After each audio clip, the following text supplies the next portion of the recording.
Okay, so I'm going to show you how to make a basic brick breaker game, and I'm using GameMaker Studio. This is just version 1.4. I know version 2 has come out recently, which I will be exploring eventually, but for now I'm just going to be using 1.4 for this tutorial. I might update it once I play around with 2 a little bit. In this tutorial, I'm going to be showing you how to make a brick breaker game with just using the drag and drop blocks. In other tutorials, you'll find I'm using a lot of coding blocks, but I wanted to make a tutorial for those beginners that maybe they don't know coding very well yet, and just wanting to get familiar with the interface of GameMaker. So this is GameMaker. And along the left-hand side, you see all these different folders here. The main ones we're going to be looking at in this tutorial is the sprites folder, backgrounds, we'll probably throw a background in there, objects, and rooms. Those are the main 4.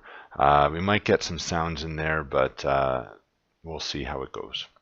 To begin with, let's add some sprites. Now, sprites are essentially just the graphics of the game, what it looks like. And so if we right-click on there, then we can create a sprite. And right in here, I would suggest you set up a naming convention, like a way that you're going to name all of your different sprites and objects. So I'm going to call this SPR_ball.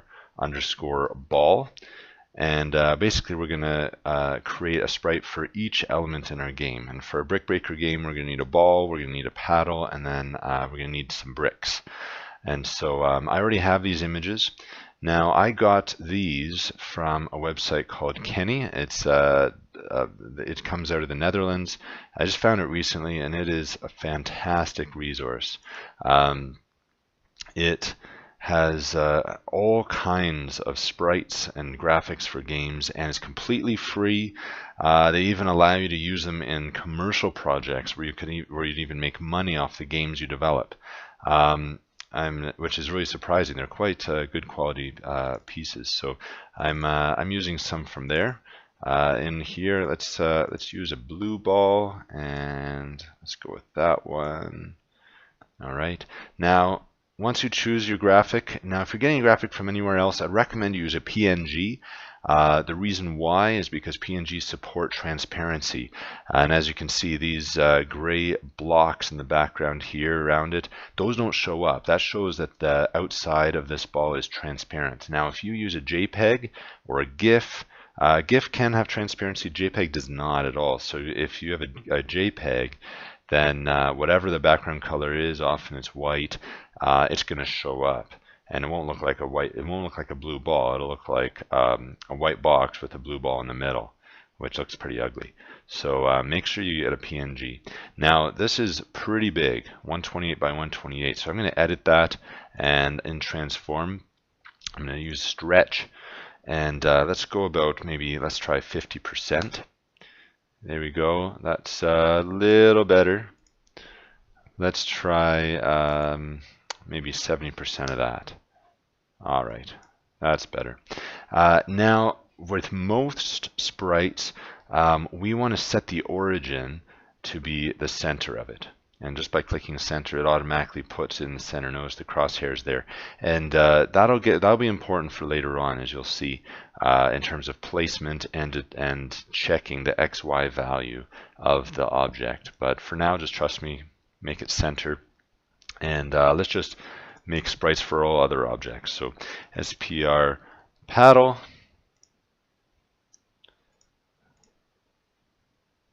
There's our paddles. Maybe let's use that one. And this is massive. So again, let's make it maybe 40%. Still pretty big. So maybe let's go 60% of that. That's a little bit more manageable. Center that. SPR brick. And let's grab there.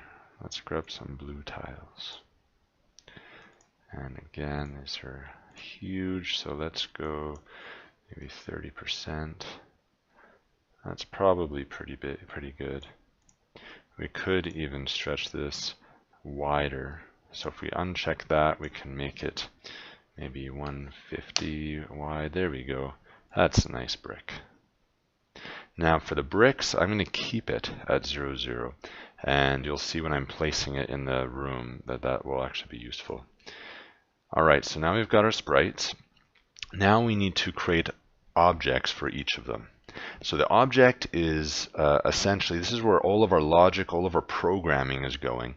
And this is where we tell it what we want it to do. So let's make this one the ball. And we're going to attach the sprite ball to it. So now we're saying, all right, this object, this is what you're going to look like. And then there you'll see two sections here, events and actions.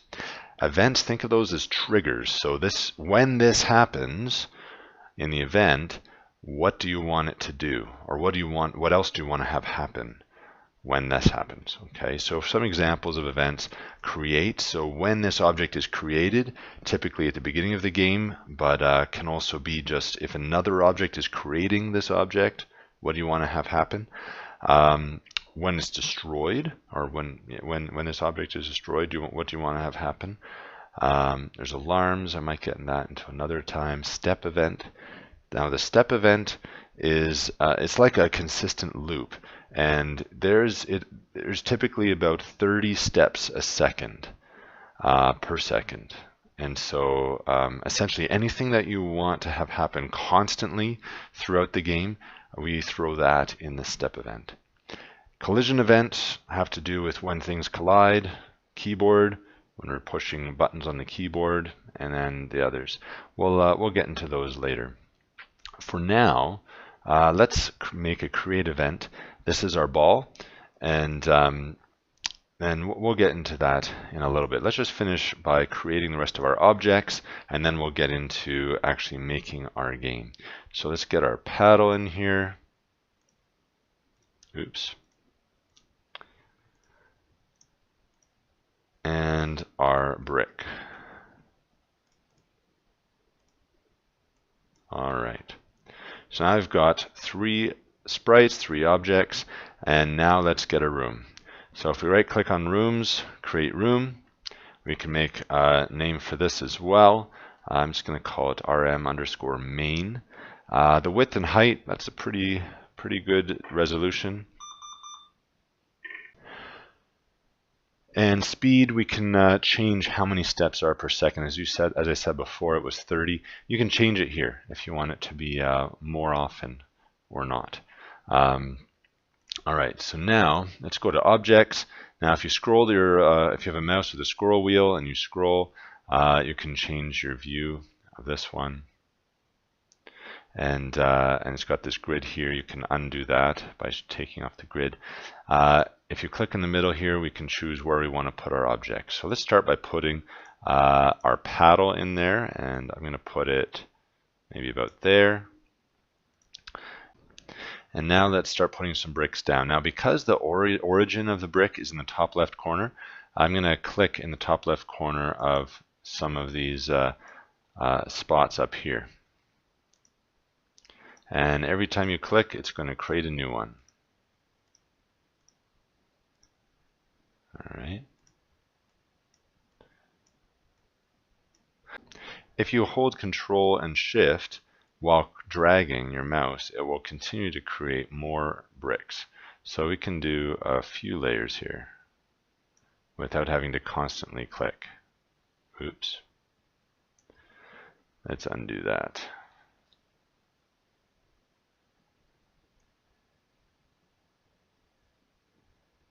There we go. Now there's one in there. If we right click on it, we can delete. You can also delete if you hold Alt, Control, and right click. There we go. Nice. So there's our bricks. This is probably a little low, so I might want to remove these guys and add some up there. There we go. And finally, let's get a ball in there. All right. Now we're ready to start programming our game. One other thing I noticed that we're going to want is some wall objects. So let's make a quick wall object. If we right click on sprites, let's call this wall. And if we go to edit, you can actually, GameMaker has its own painting tool. This is one aspect that they've really improved on in GameMaker 2. But the 1.4, it's still fine. If we click on this icon, we can create a new sprite. Let's leave it by 32 by 32. That's actually the size of our grid boxes, which is great. Double clicking will open up our paint tool. Now you notice it's really small. If you can scroll up on your scroll wheel, it'll zoom in.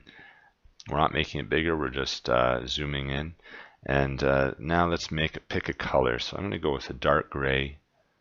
And I'm going to choose my fill, my bucket tool, and just fill that area with dark gray. Okay, okay. Again, this is one I'm going to leave my origin in the top left-hand corner. And now let's make an object of our wall. Here we go. I'm going to make this one solid. And we'll get there to that later on. Let's go into our room, and now let's add our new wall object. So holding Control and Shift, I can drag and make wall objects all the way around.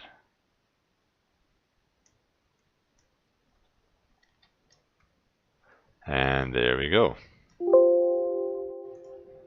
If you put any objects, as you notice, outside of the room, then it'll prompt you, do you want me to remove them or not? Sometimes you don't want it to remove them because you're going to have them move into the room later on, but I didn't care about that. All right, so let's get our ball moving to start, because to begin with, it's not going to be moving at all. So in my create event, I'm going to get it moving. Now there's two move blocks here. There's a move fixed and there's a move free. It doesn't quite matter which one you use. This one has a speed and direction.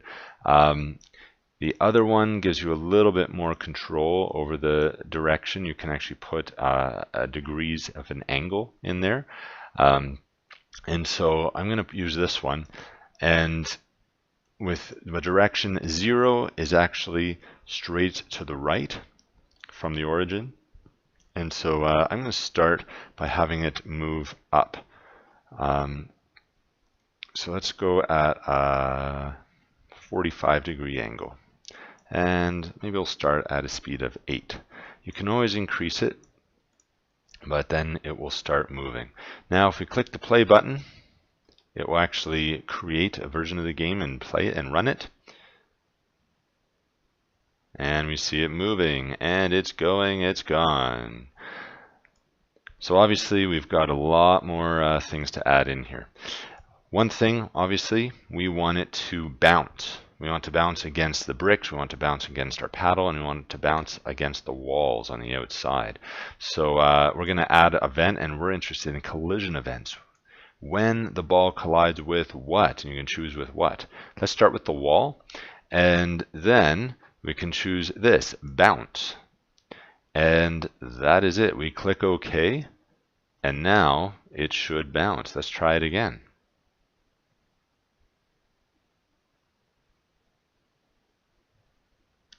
And now you see it bouncing. We obviously can't move our paddle. We haven't programmed it yet. And now the ball's gone again. So let's add in some controls for our paddle. So we go into our paddle event, and I'm going to use the keyboard event left. Now you'll notice that there's also key press and key release. The difference is the keyboard event, this is going to get triggered constantly as long as you're holding down a button.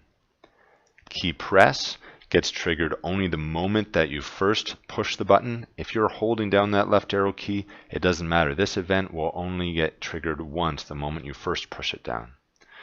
That's better for games where you have like shooting and you don't want it to be like rapid fire if you're holding down the button. Key release, that gets triggered the moment you let go of a key. Okay, so I'm interested in the keyboard event left. I'm going to also add another keyboard event right.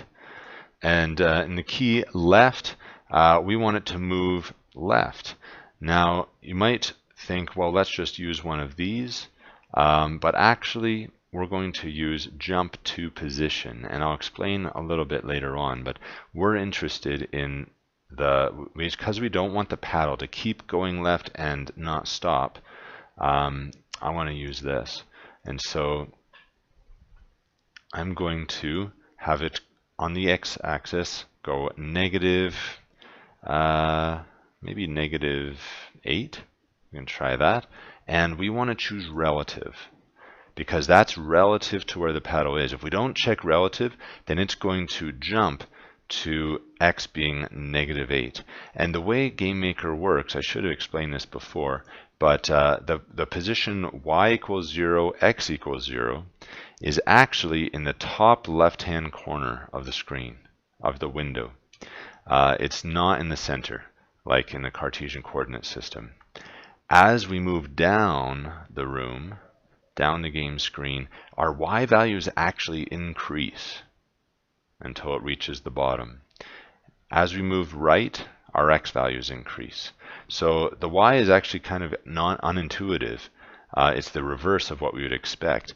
So that's something important to remember. When we want something to move up, we're actually decreasing our y values. All right.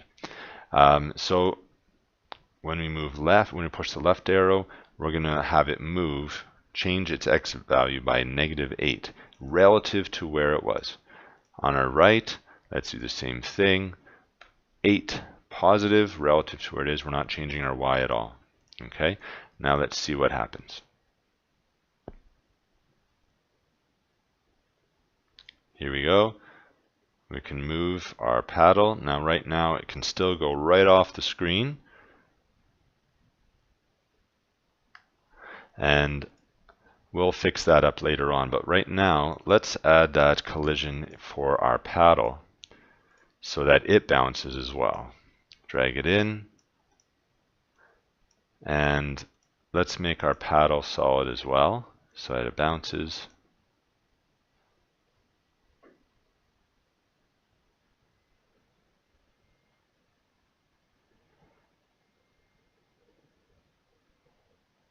And there we go.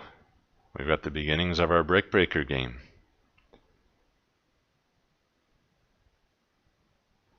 Now we just need to add in the bouncing with our bricks.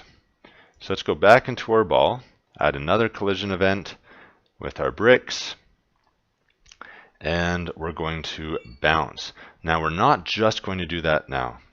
And that's because we don't want it to just bounce against the bricks. We also want the brick to be destroyed, to disappear. And so after we have it bounce, we're going to go to our main one. And right here, we're going to have it destroy other. We don't want our ball to be destroyed. We're doing this, we're having this action be applied. We're calling it from ball. So if we did it to self, our ball would be destroyed. We want to do it to other, the other object that it's interacting with in this collision event. Let's see if this works.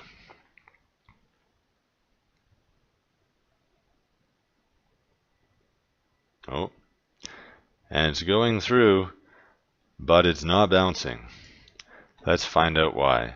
The bricks are being destroyed, which is a good thing. But why is it not bouncing?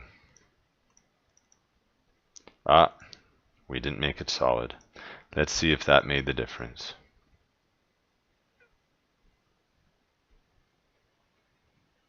There we go. That made the difference. So now we've got a ball bouncing. It's destroying our bricks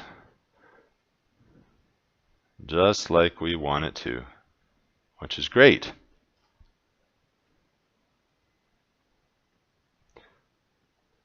Now you might be looking and going, our paddle's going way up the screen.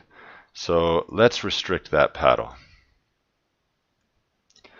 So in here, this is where, if you're teaching this to students, this is where we can get some good logic going on. So when do we want the paddle to stop moving left? And it's based on where it is. And remember, our wall was 32 pixels in. And how wide is our paddle? Our paddle is roughly 150 wide. It's 74 pixels from the left-hand side. So that's something to remember. 74 from the left-hand side, which means we want it to stop when this origin piece is 74 plus 32. That's accounting for the wall. So that's 106 pixels. When the X position is greater than 106 pixels. So if we go to Control, we can drag in one of these, variable, test variable. And what variable are we looking at? We're looking at our X, and 106 is the number we're interested in. If it is greater, if our X is greater than 106, then we're going to allow it to move left 8 pixels. And that's it. The moment that it goes less than that, our paddle should stop moving. Let's just try it out.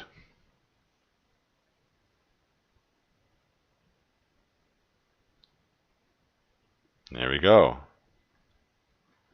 You can see it stops right at the edge. Perfect. Now let's just go back into our paddle and we can do the same logic for our right. Now on the right hand side, we need to think about now how far in do we want it to be. So again, we're looking at our X. On the right hand side, our room is 1024 pixels, and if you forget, we can always go back into our room and look in our settings. That's 1024 pixels. So if our X, and in this case, we're only going to want it to go right if X is less than a certain amount. Now we could do all the math, 1024 minus the 74 pixels and that, but we may want to change the size of the room. In that case, it's no longer 1024. So to make it dynamic, to make it adjustable, we can actually use a variable built into GameMaker called room_width, and that will always refer to the width of the room, and it will adjust. So if we change the resolution of our game to 1920 to go to make it HD, then it will adjust to that. Or if we may want to make it smaller, it will adjust to that. So let's do that. So room width, now we want to subtract the 32 and the 74. So subtract 106. Okay, then we're going to allow it to move to the right. Let's try that out. Our paddle should now be limited to the walls. Oop. There we go. So let's limit it on the left and limit it on the right. Perfect. Now, our ball keeps disappearing off the bottom. What should normally happen in this game is the moment the ball goes down off the bottom, we want the game to stop. It's game over. Or the ball comes back to the middle and starts again. So what we can do is on our ball, we're going to add a new event, and this is in the other section. There's an option outside room. So that means the moment the ball goes outside the room, it's pretty handy, we can have it jump back to the start position, which is where it started out as. Let's try that out.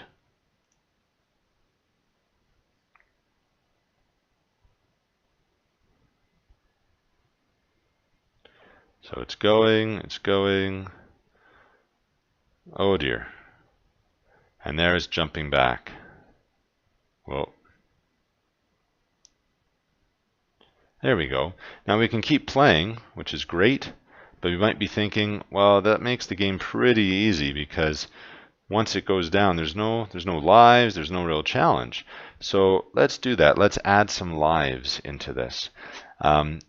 We've been putting a lot of the code on the ball, which is good. The ball should never really be destroyed. So we can do that as well. We can add it to the paddle as well if we'd like, because it's never destroyed. I won't put it on the bricks because the bricks are being destroyed. They're being destroyed by the ball. So I'm going to put them on the ball, but just so you know, it's kind of up to you, and that's true of most programs. It's up to the programmer how they do it. So on the ball, if we go to score, you'll see some other blocks here. Up here is score, lives, and then we've also got health. So score, when it's created, we're going to set the score to 0. All right. And then we also want to set our lives. Now let's say we're going to give the user 3 lives. Okay. Now the moment they're outside of the room, what we can do is set our lives to be -1 relative to what it was before. So if it was 3 the first time the ball leaves the room, it's going to be -1. All right. And then it will jump to the start position.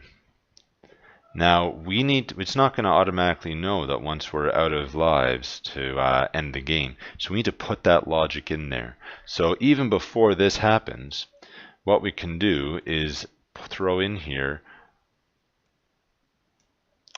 if test lives. So if lives is larger than 0, let's say,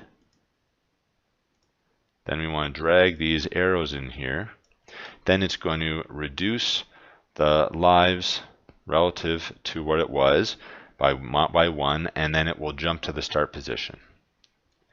Else, and then we can have it do something else. And what we're going to do is we're going to actually create a new room for our game over screen.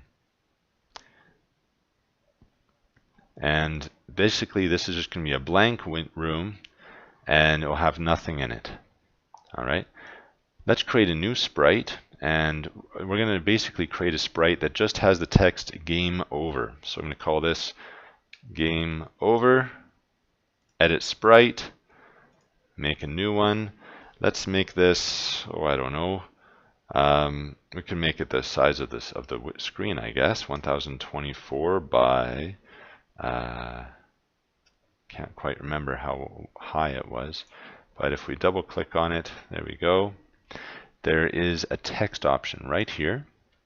We can click and go game over. Now it is super small, so before we click anywhere else, if we click right here, then we can choose our font, and we can also choose how big it is.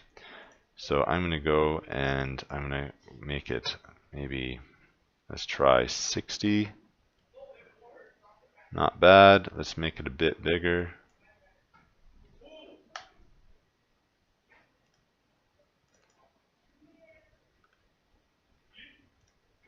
That's still a little odd, so let's maybe pick a different font.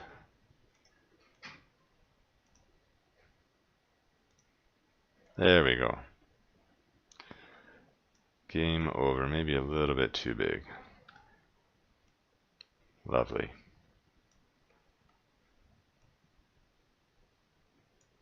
Click OK when you're satisfied. OK. Let's center that. And we need to make an object for it. You can't just put a sprite into a room. You have to attach it to an object. And let's call this obj game over. And go into here.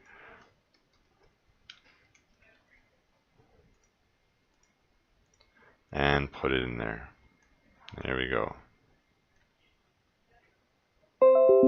Perfect. And there we go. So now we've got a room for that. So if we go back into our ball, when it goes out, we have this else. So if we go to main 1, right here, I believe. We can choose which room we want it to go to. So we want it to go to game over. Now, if you only have a single thing, we don't actually need the arrows up and down. I typically like to use them anyways just to make sure, and if I want to add any other actions, then they're already there. So this is the else. So if lives are larger than that, than 0, it will reduce them. Else, so we don't have any more lives, or lives are 0 or less, then it's going to switch to the game over screen. Let's see if that works. Now right now we haven't drawn the number of lives to the screen yet, so you won't see them, but the action should still work. So now we're down to 2, 1, and game over. All right. Now it seemed like we actually had 4 lives there, so we can always reduce that. Might have to change our logic of when it goes to game over, but there we go. We could even go if it's larger than 1. Let's see if that makes a bit more sense.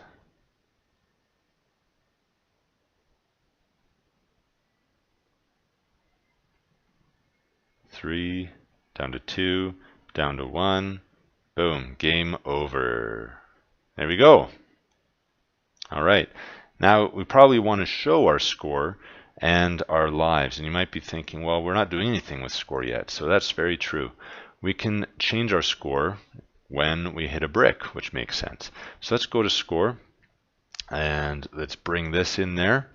And let's increase our score by 5 relative to what it was. If we don't click on relative, we'll see that our score is set to 5 after we hit the first brick, but then it stays 5 for every other brick after that. So we want to make sure it's relative.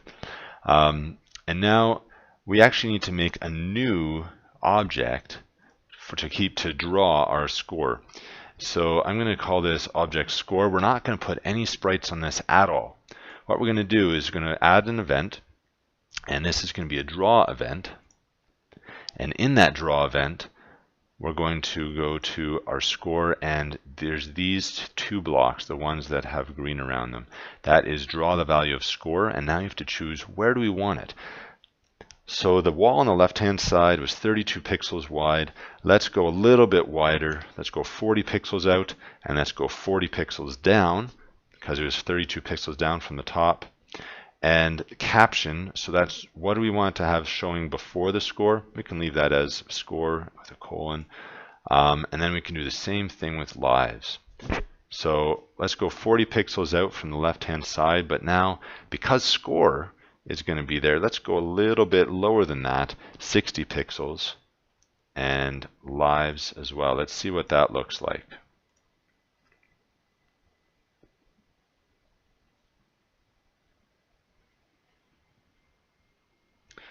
And you might be thinking, why aren't we seeing it?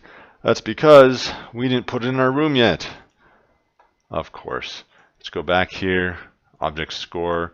Now this doesn't have a sprite attached, so it just puts a little question mark. But that's okay. Save and run it again.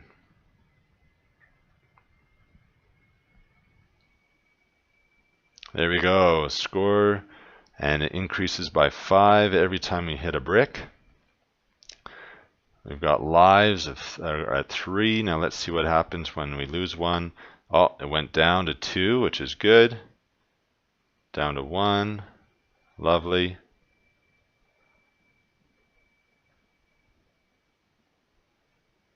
Oh, I'm horrible at this game. Oh, and game over. And there we go. That is a simple brick breaker game with drag and drop. There's other features you could of course add to this. We could add power-ups. We could add it. One thing I'd probably add is a delay so that the ball doesn't instantly show up and start moving down again. But we'll do that in another tutorial. Thank you. Hopefully this was helpful, and watch for my next videos.